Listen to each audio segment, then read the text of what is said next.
Hello guys, welcome to Bundi Chess Lab.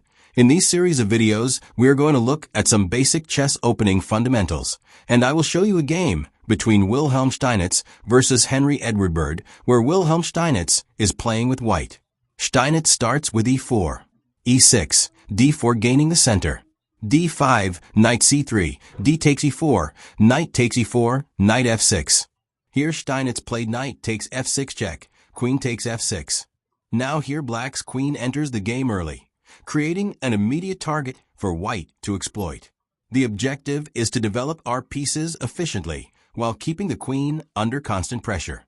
Knight f3 played. Knight f3 is a developing move, which is great, and it also prepares bishop g5 next. Knight c6 developing the knight. Now bishop g5 hitting the queen. We develop our bishop. Now the queen is forced to move. Queen f5. Bishop d3. The queen has to move again, and white's advantage in development grows.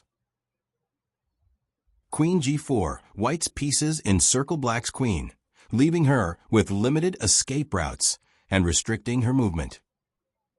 h3. Hitting the queen with our pawn.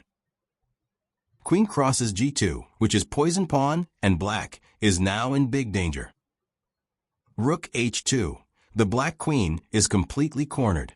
White skillfully capitalized on black's premature queen development, gaining valuable time and ultimately sealing her fate.